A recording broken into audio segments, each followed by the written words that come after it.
Hello, this is Dr. Lisa Belisle, and you are listening to or watching Radio Maine.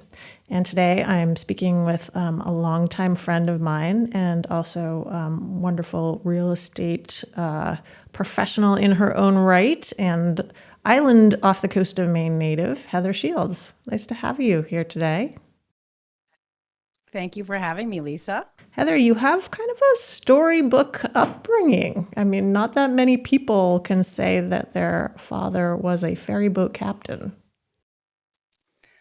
That's absolutely true. I'm lucky. I grew up on a little island off the coast of Maine, and my dad was the ferry boat captain for 35 years, running the ferry between Rockland and North Haven. So definitely different than most people.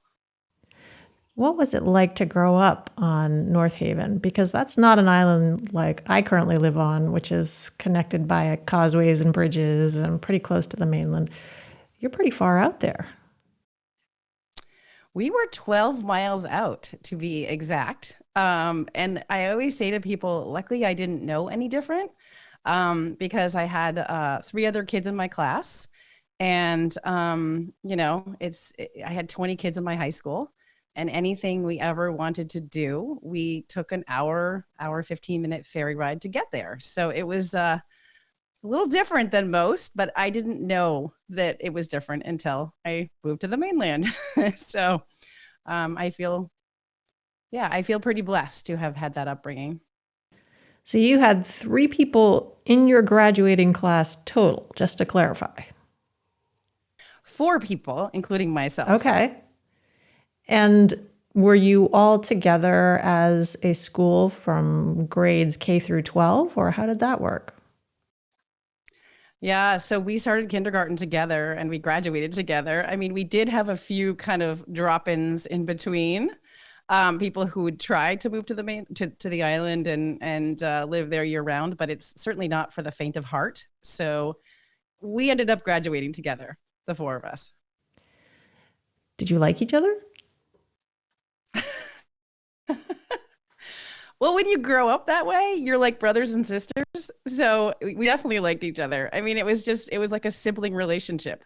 So we didn't know any different. And it was definitely very close relationships. I mean, I still know where they are and what they're doing. And it's not like we have reunions because we don't really need them. So Are they it's also pretty cool. Are they living in Maine still? Do they live still on North Haven? So 2 of them live on the North Haven, and then 2 of us are not on the island anymore. So it's we're one of them I think is in Alaska. So he was with the military. So we spread out a little bit.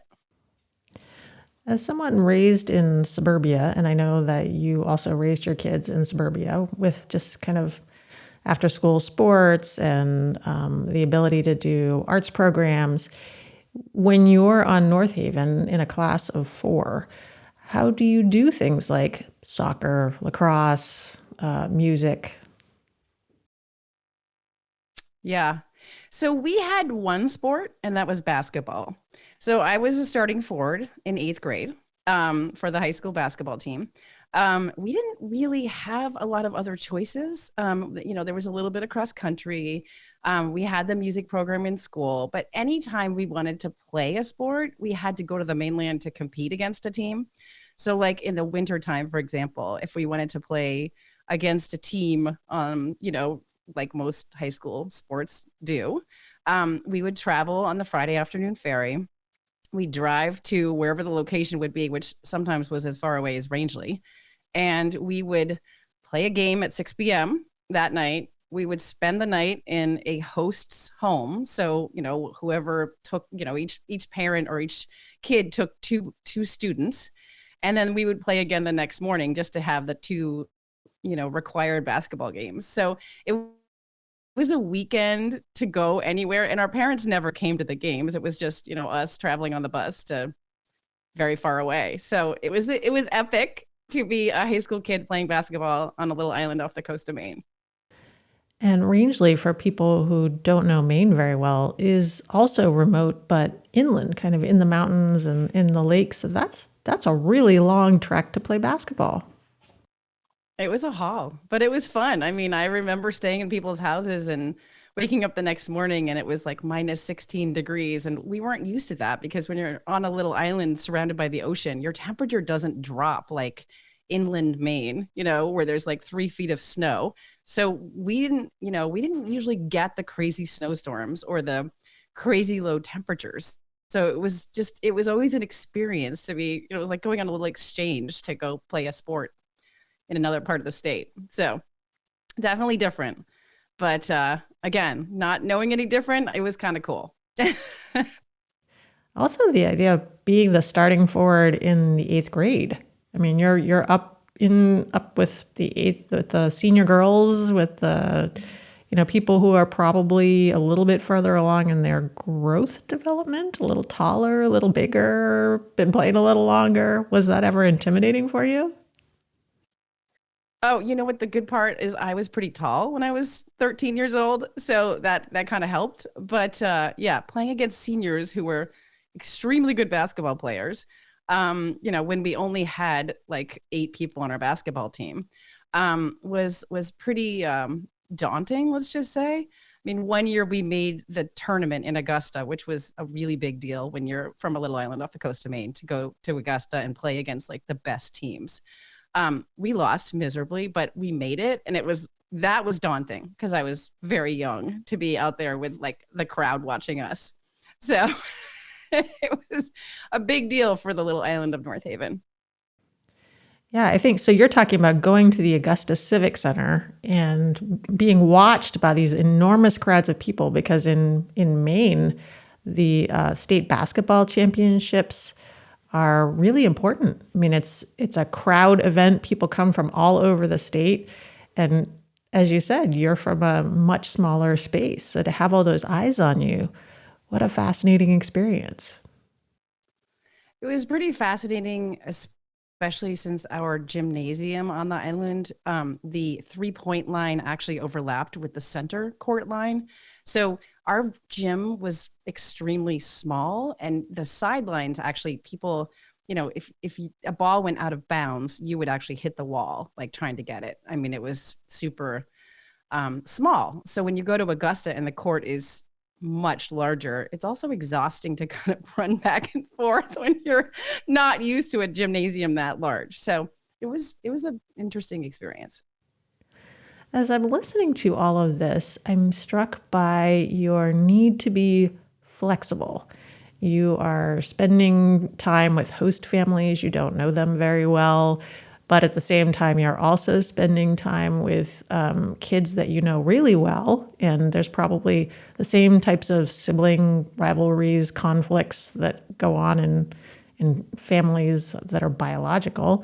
You need to go from small spaces to big spaces to kind of island topography to inland topography. So, how did that shape the way that you experienced your growing years, and how did that influence you as an adult?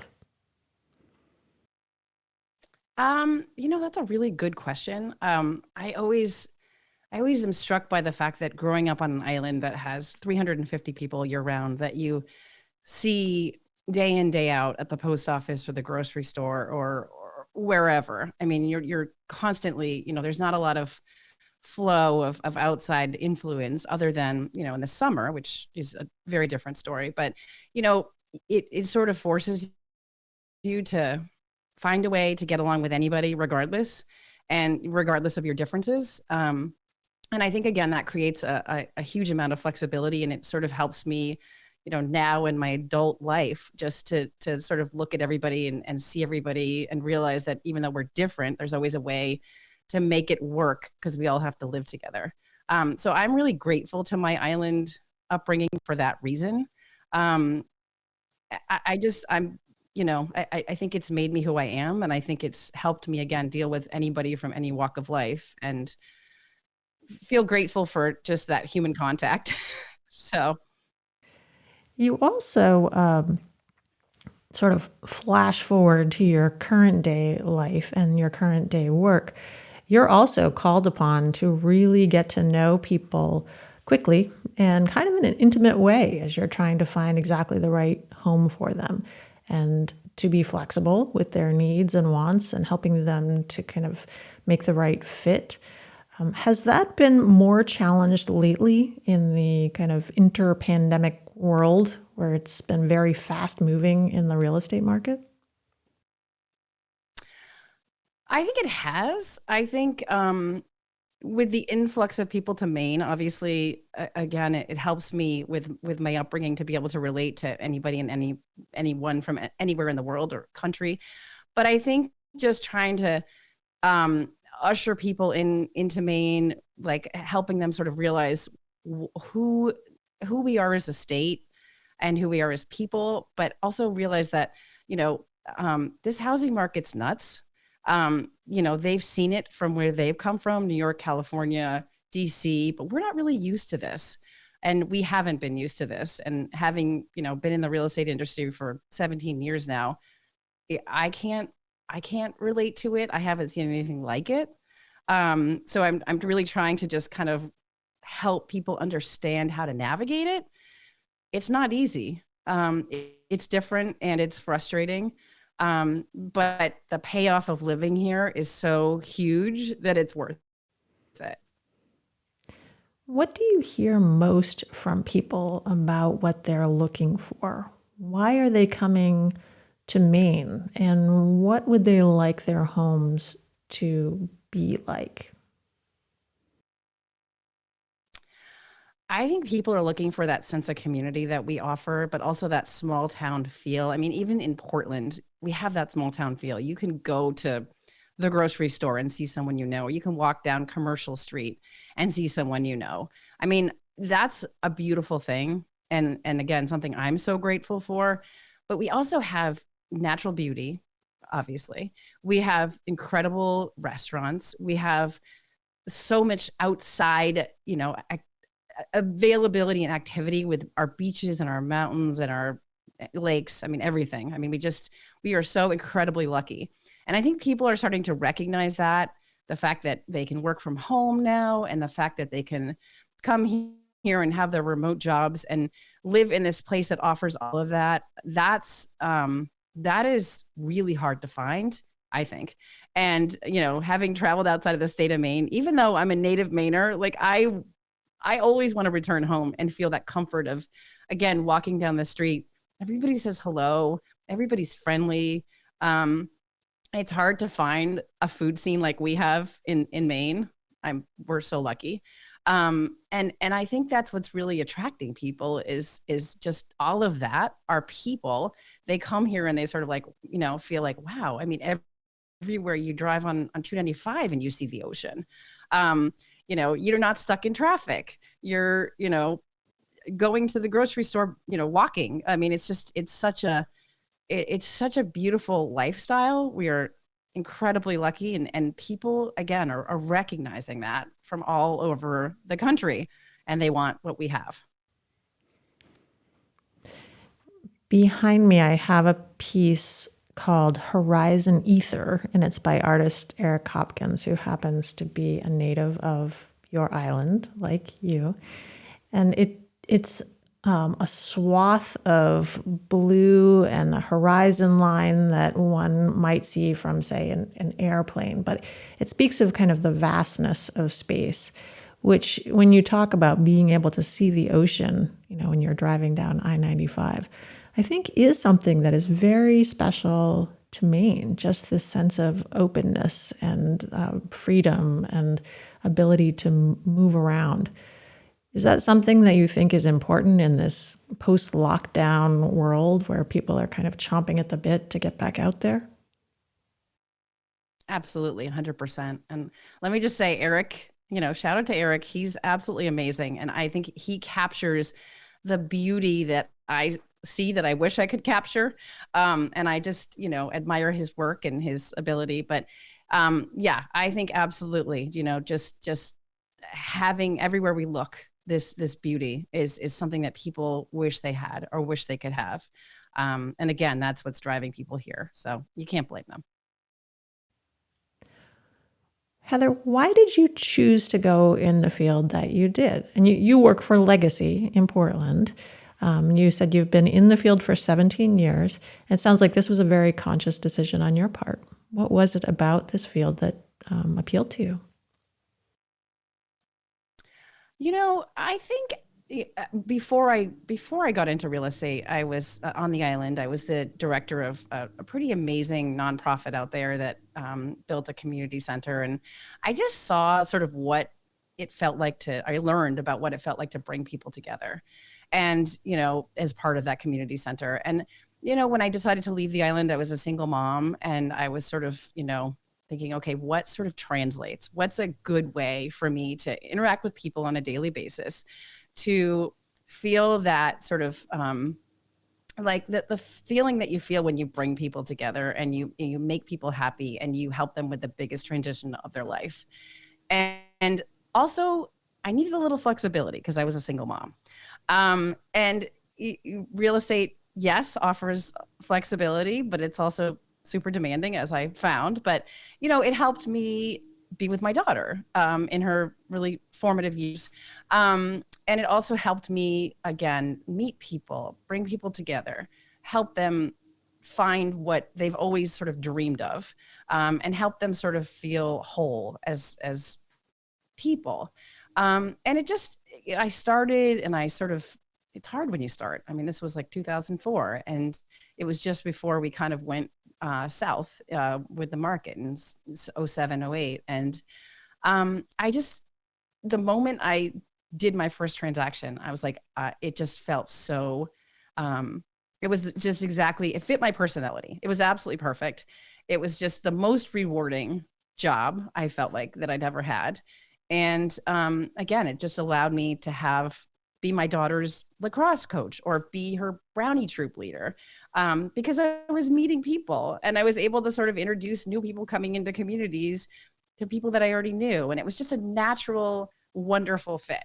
So, I mean, 17 years later, I can't imagine myself doing anything else, because I get to show people our state. I get to show people everything that I love, and everything I'm completely and utterly passionate about. What are some of the things that you are completely and utterly passionate about? Some of the places that you love to go to and things that you love to do?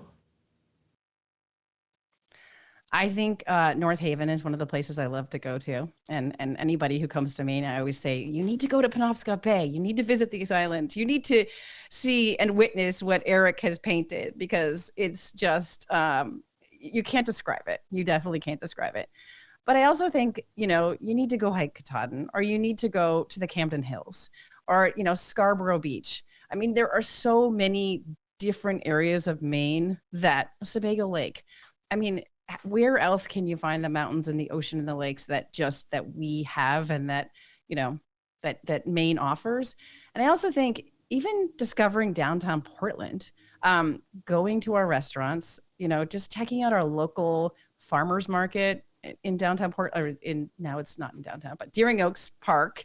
And then checking out some of the local businesses. I think we are passionate about our local businesses here in Maine.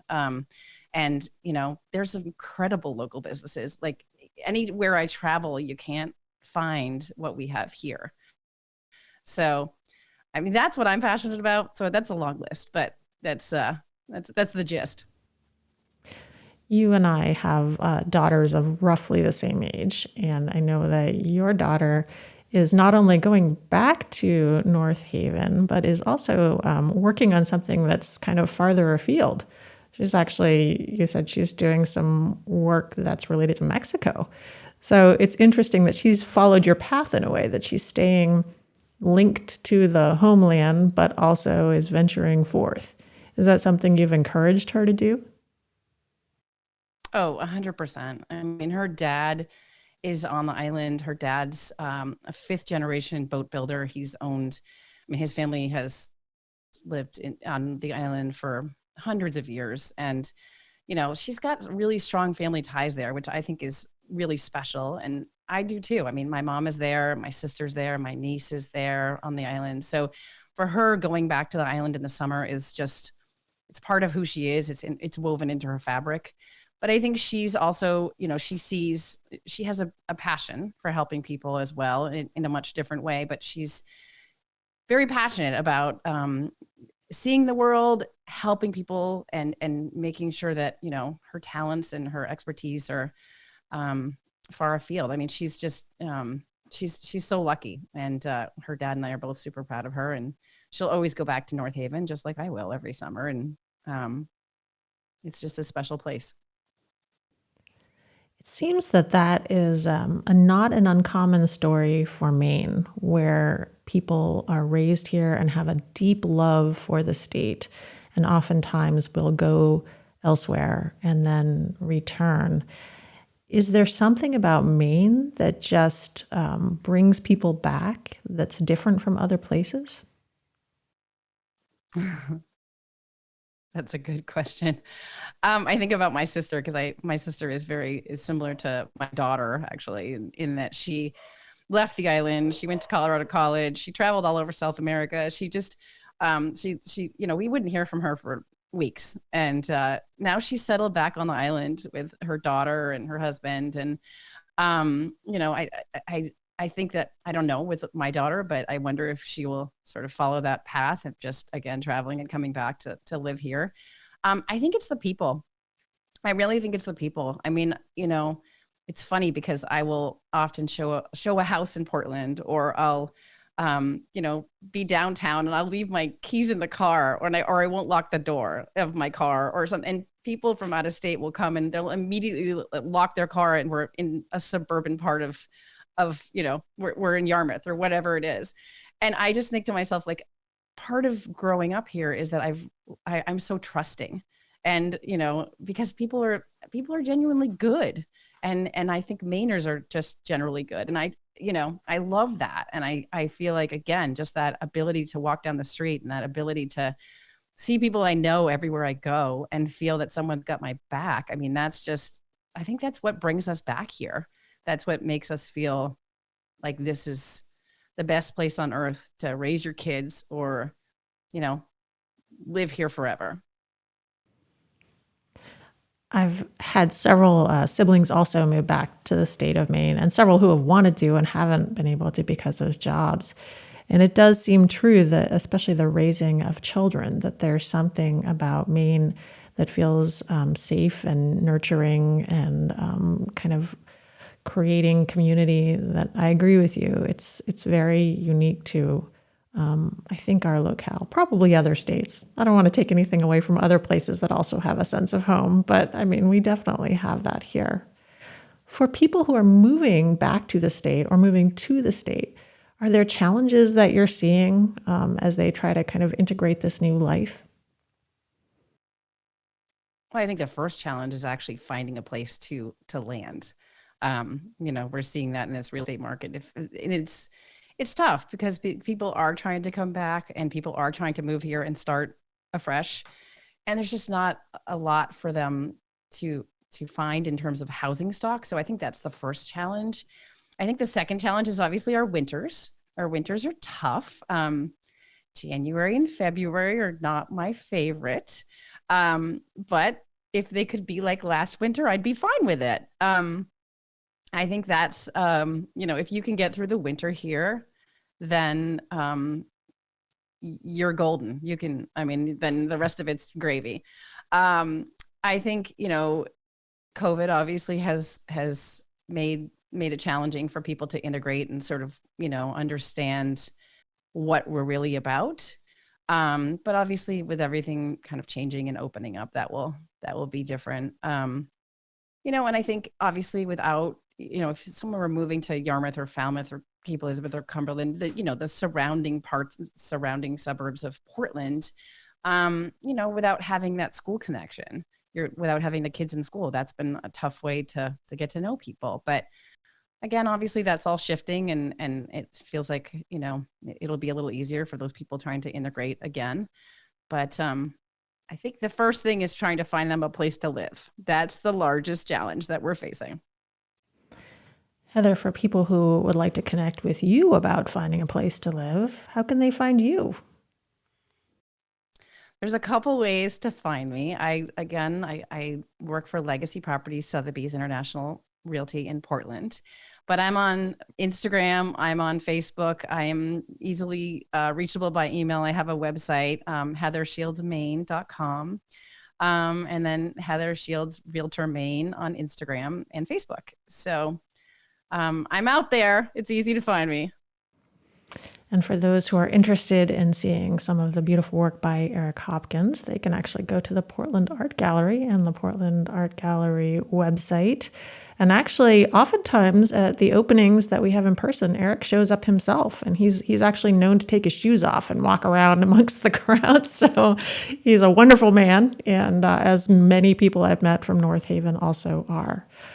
I've been speaking with Heather Shields, who is really a good friend and someone I've enjoyed getting to know over the years with our daughters doing things together.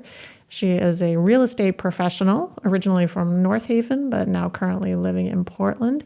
Heather, thank you so much for being with me today on Radio Maine. Thank you so much for having me, Lisa. It was such a pleasure.